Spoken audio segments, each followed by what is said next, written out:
Hello students, class 12 के अंदर आज हम ले रहे हैं अल्कोहल और फिनॉल के भौतिक गुणधर्म के बारे में। देखो, कोई भी पदार्थ की जब भौतिक अवस्था की बात की जाती तो मैंने आपको कहा था कि भौतिक गुण क्या होते हैं, पदार्थ की अवस्था कैसी होती है, उसकी विलेयता क्या होती है, उसका क्वथनांक, गलनांक, है ना, दिखने में कैसा होता है, स्वाद क्या होता है वगैरह, ये सब चीजें इसके अंदर दी जाती है।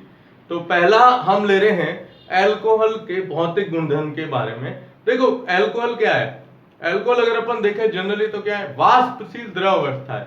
आप एथेनॉल ले लो, आप मेथेनॉल ले लो, या फिर हम क्या कहते हैं इसको, जैसे प्रोपेनॉल वगैरह होते हैं। तो आज के टाइम में जैसे कोरोना समय के अंदर हम देखते हैं ना, सैनिटाइजर सैनिटाइजर आप हाथ में लेते हो, थोड़ी देर में, मतलब थोड़ी देर का कुछ ही समय के अंदर वो क्या होता है, वाष्पशील अवस्था के अंदर चेंज हो जाता है, मतलब गायब हो जाता है। तो गायब होने का कारण क्या है? खुले वातावरण के अंदर वो वाष्प अवस्था में क्या हो जाते हैं, परिवर्तित हो जाते हैं। ठीक है, तो भौतिक अवस्था जो अल्कोहल की होती है उसमें साफ लिखा हुआ है, देखिए कि C1 से C11 तक के यौगिक क्या होते हैं, वाष्पशील द्रव अवस्था में पाए जाते हैं। वाष्पशील द्रव अवस्था में ये रहते हैं इसके अंदर, ये आपको ध्यान में रखना है।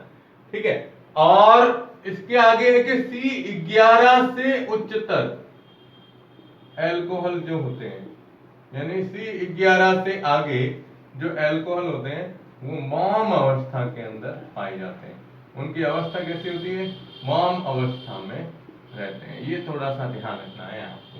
तो भौतिक अवस्था आप जानते हो अल्कोहल के लिए, तो हम ये लेंगे C1 से C11 तक के यौगिक वाष्पशील द्रव अवस्था में रहते हैं, और C11 से उच्चतर जो होते हैं वो क्या होते हैं, मौम अवस्था के अंदर पाए जाते हैं। ठीक है, ये तो हो गया इसका पहला गुणधर्म।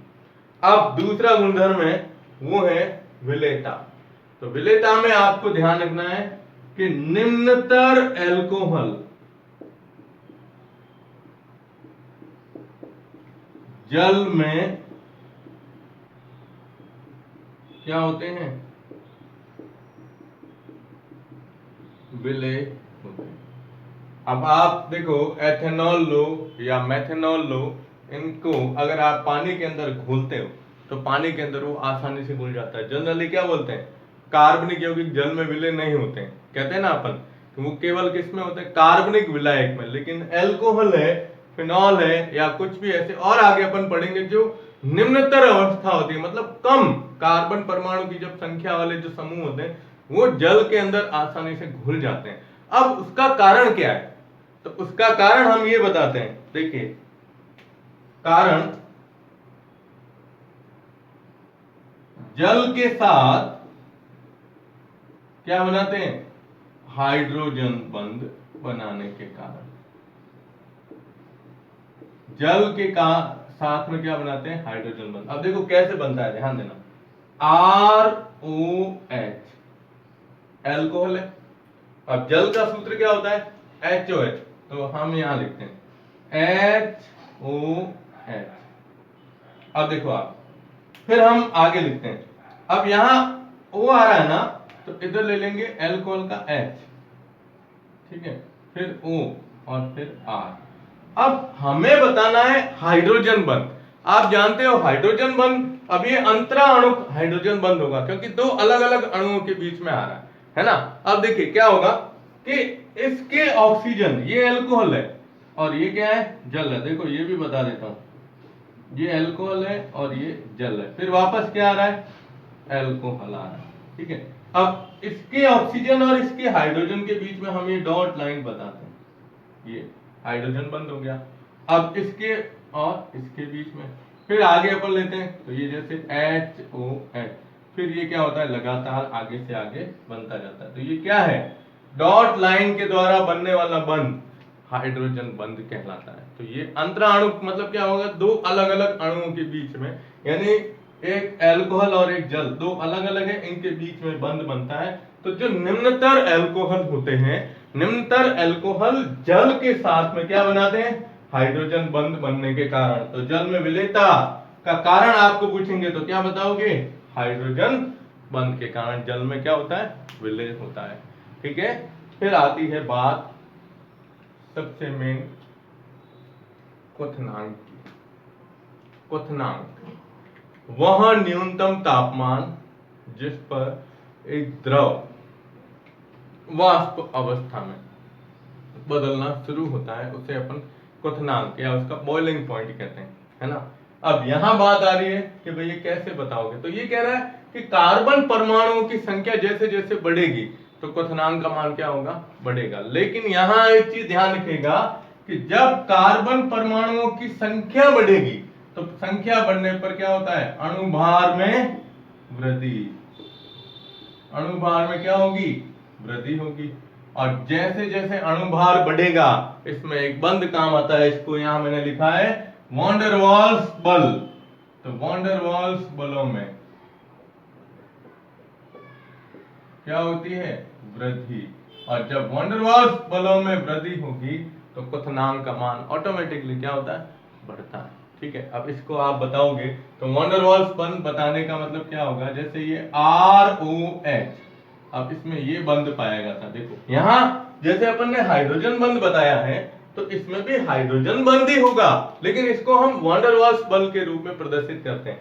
अब ये जल था, यहां पर क्या आएगा, देखो ऑक्सीजन है तो HOR, ये अल्कोहल का दूसरा अणु लिया। ऐसे कैसे, आप एक और अणु लो, जैसे ये बताते हैं, ये HOR ये आ गया।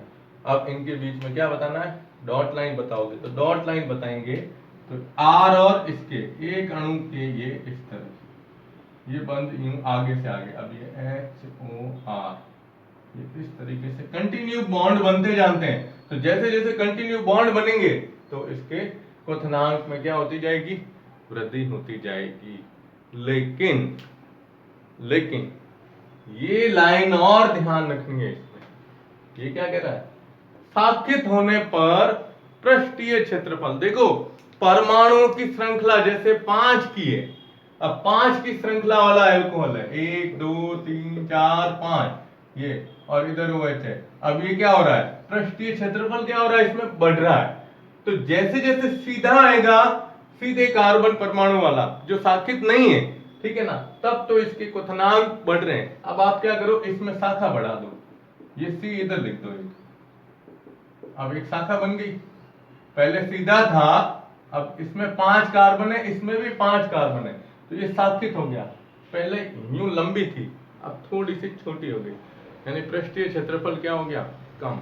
जैसे ही पृष्ठीय क्षेत्रफल में कमी हुई, इस बल में क्या हो जाएगी, कमी हो जाएगी, और बल में कमी होगी, क्वथनांक क्या हो जाएंगे, कम हो जाएंगे, यानी वो आसानी से वाष्प अवस्था में बदल सकता है। तो अल्कोहल जो होता है, अल्कोहल के भौतिक गुणों में विशेष तौर पर आपको ये ध्यान रखना है। वैसे अपने जो RBSc की किताब है उसमें इसका स्वापक प्रभाव दिया गया है कि भाई अल्कोहल जो होता है ना उसका सेवन नहीं करना चाहिए, क्योंकि अल्कोहल का सेवन करने से वो हमारे सीधे तंत्रिका तंत्र पर क्या करता है, प्रभाव डालता है, जिसमें स्पेशली मेथेनॉल का अगर सेवन करता है कोई व्यक्ति, तो अगर उसका सेवन कर रहा है लगातार तो उसकी आंखें जाएगी, और आंखें जाने के बाद भी नहीं, वो लगातार और उसका सेवन करेगा तो वो अल्कोहल जो है ना उसको पूरा ही क्या कर देता है, व्यक्ति को खत्म कर देता है। इसलिए कहते हैं कि जो शराब नहीं पीनी चाहिए, है ना, यानी अल्कोहल का सेवन शरीर के लिए सबसे ज्यादा हानिकारक माना गया है। तो ये आप इसमें ध्यान रखिएगा, हमारा नर्वस सिस्टम सबसे ज्यादा प्रभावित जो होता है वो अल्कोहल से होता है। ठीक है, तो आप इसका स्क्रीनशॉट ले लो। ओके, अब हम लेते हैं इसमें फिनॉल के गुणधर्म। देखिए आप,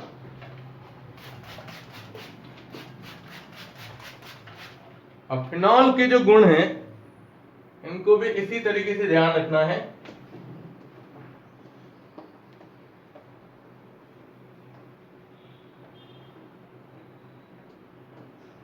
फिनॉल अगर आप देखते हो, लैब के अंदर चलते हैं, अपन लैब में जाएंगे, जब मैं आपको बताऊंगा फिनॉल जो होता है, फिनॉल दिखने में वास्तविकता में इसकी जो अवस्था होती है वो ठोस, क्रिस्टलीय ठोस अवस्था के अंदर पाया जाता है। ठीक है, देखिए अब हम ले रहे हैं इसके फिनॉल के गुणधर्म। फिनॉल के गुणधर्म, फिनॉल के जो गुण हैं इनको भी इसी तरीके से ध्यान रखना है। फिनॉल अगर आप देखते हो, लैब के अंदर चलते हैं, अपन लैब में जाएंगे, जब मैं आपको बताऊंगा फिनॉल जो होता है, फिनॉल दिखने में वास्तविकता में इसकी जो अवस्था होती है वो ठोस, क्रिस्टलीय ठोस अवस्था के अंदर पाया जाता है। ठीक है, देखिए अब हम ले रहे हैं इसके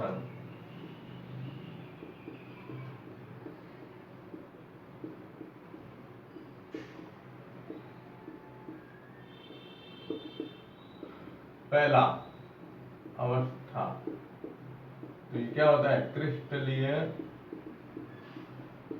ठोस अवस्था में पाया जाता है। क्रिस्टलीय ठोस अवस्था इस फिनॉल की होती है। ये आपको इसमें पॉइंट ध्यान रखना है, किताब के अंदर ये चीज नहीं दी गई है, ठीक है। और दूसरा हम लेते हैं, देखिए फिनॉल क्रिस्टलीय ठोस अवस्था में पाया जाता है। दूसरा, इसका गलनांक और क्वथनांक का मान, जैसे हमने अल्कोहल के अंदर पढ़ा है कि उसमें क्वथनांक के मान में किस तरीके से परिवर्तन होते हैं, वैसे ही फिनॉल के अंदर भी यही चीज होती है कि फिनॉल में जैसे जैसे, अब हालांकि आप फिनॉल का जो सूत्र लेते हो, फिनॉल का सूत्र क्या है कि बेंजीन की जो वलय होती है, इस बेंजीन की वलय के साथ में एक क्या होता है, OH समूह जुड़ा हुआ रहता है। ये फिनॉल की संरचना है ना। तो आपको इसका गलनांक ध्यान रखना है और क्वथनांक। गलनांक दिया है 314 केल्विन और क्वथनांक दिया हुआ है 455 केल्विन। अब समझते हो ना गलनांक क्यों दिया? गलनांक देने का कारण इसका ये है कि भाई यहां पर ये बता रहा है क्रिस्टलीय ठोस अवस्था के अंदर, तो क्रिस्टलीय ठोस अवस्था में तो गलनांक तो होगा ही, ठीक है। और क्वथनांक इसका दिया है 455 केल्विन के आसपास, ठीक है। दो तो ये ध्यान रखिएगा। तीसरा इसमें दिया है कि जल में आंशिक विलय, अब इसका मतलब समझे आप, अल्कोहल जल में विलय है, इसका कारण होता है कौन सा, अभी अपने यहां पर सूत्र लिया था उसका, ठीक है। और यहां हम ले रहे हैं कि ये फिनॉल जो होता है ये जल में आंशिक विलय, तो जल में आंशिक विलय का कारण क्या होगा, इसके अणु भी जल के साथ में कुछ क्या करते हैं, हाइड्रोजन बंध बनाते हैं। तो आप इसकी संरचना बना सकते हो। इसको कैसे प्रदर्शित करेंगे, देखो फिनॉल लिया, ये OH, अब जल का ऑक्सीजन ले लो, फिर H, ये H ले लिया, फिर वापस फिनॉल का ऑक्सीजन ले लो, ये H, ये H, तो ये कौन सा बंध पाया जा रहा है इनके बीच में, ये क्या कहते हैं, हाइड्रोजन बंध बनने के कारण, हाइड्रोजन बंध बनने के कारण ही हम क्या कहते हैं, ये जल में आंशिक विलय होता है। और जब क्वथनांक की बात करते हैं यहाँ पर ये भी चित्र आपको थोड़ा सा संरचना सूत्र ध्यान रखना है कि क्वथनांक जो अपन ने ये सेकंड पॉइंट लिया है, इस सेकंड पॉइंट के अंदर आप बताओगे कि जो ये फिनॉल है ये क्या आ रहा है, OH, अब दूसरे फिनॉल के साथ में भी ये क्या बनाती है, हाइड्रोजन बंध पाया जाता है। ये इस तरीके से HO, ठीक है। तो इनके क्वथनांक का मान अधिक होने का रीजन भी क्या है, हाइड्रोजन बंध की उपस्थिति के कारण ये हम इसको प्रदर्शित करते हैं। ये तो ध्यान रखना है आपको। इसके कितने गुण हुए, अभी 3 गुण। चौथा गुण है इसका, वो ये कि फिनॉल विषैली प्रकृति का होता है। चौथा पॉइंट है जो आपको प्रयोगशाला के अंदर ध्यान रखना है कि फिनॉल की विषैली प्रकृति होती है। अब यहां पर विषैली प्रकृति होने का मतलब ये है कि आप फिनॉल को यूज में ले रहे हो, प्रयोगशाला के अंदर काम में ले रहे हो। अगर फिनॉल अपने हाथ पे टच हो जाए तो ये ध्यान रखना, क्योंकि ये त्वचा पर क्या करता है, फफूंदी उत्पन्न करता है। क्या करता है, फफूंदी उत्पन्न करता है। थोड़ा सा हाथ पे लग गया तो हाथ पे लगते उसी समय, मतलब कुछ समय आप देखोगे तो ऊपर क्या होगा, उभार आ जाएगा। फफोले होते हैं ना, वो फफोले बनना शुरू हो जाते हैं, जलन होना शुरू हो जाती है। ये भी ध्यान रखिएगा, फफोले बनते हैं और उसमें क्या होती है, जलन होती है। ये इसका एक विषैला प्रभाव दर्शाया गया। तो फिनॉल जो है ना, फिनॉल के अंदर एक तो ये ध्यान रखिएगा, ठीक है, और इसके अंदर बताया है 5वां पॉइंट जो है ना वो सबसे महत्वपूर्ण है, जो आपके प्रैक्टिकल एग्जाम के अंदर बाहर से जो एक्सटर्नल आते हैं वाइवा लेने के लिए, वो ये सवाल जरूर पूछते हैं। क्या है सवाल अभी लेता हूं, पहले आप इसका स्क्रीनशॉट ले लो। ओके, अब देखो सवाल, ये फिनॉल के भौतिक गुणों में ही आता है, क्योंकि ये यहां से इसको चेंज करते हैं अपन।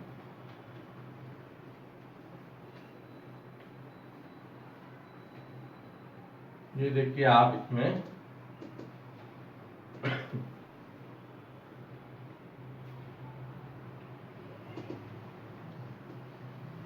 ये है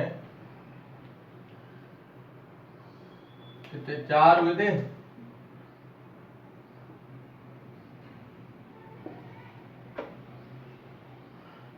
वायु में खुला रखने पर यह स्वतः ऑक्सीकृत होकर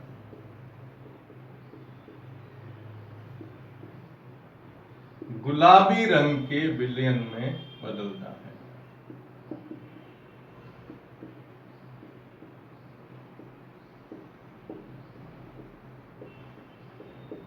आप ये क्यों बता रहा हूं, क्योंकि देखो अवस्था बताई गई है क्रिस्टलीय ठोस अवस्था, लेकिन जब हम लैब के अंदर फिनॉल को देखेंगे ना, लिक्विड स्टेज में देखेगा गुलाबी रंग के विलयन के अंदर। उसका कारण क्या है कि फिनॉल वायु, जो अपन बार बार उसका ढक्कन खोलते हैं बोतल का, बंद करते हैं, तो वायु के संपर्क में आता है और खुद ही क्या हो जाएगा, क्या होगा, ऑक्सीकृत हो जाएगा, और ऑक्सीकृत होकर गुलाबी रंग का एक विलयन बनाता है। चलो इसका सूत्र मैं आपको बताता हूं, जिससे ये होता है गुलाबी रंग किसके कारण आया वो ध्यान रखना है, पैरा बेंजोक्विनोन, ये एक यौगिक बनता है, ये स्वतः ही क्या होगा, ऑक्सीकृत होकर और गुलाबी रंग का विलयन, मतलब ये गुण तो सारे फिनॉल के दर्शा रहा है। अब देखो फिनॉल की संरचना कैसी है, वो है, और ये जो यौगिक बनता है ना वो ये बनाएगा,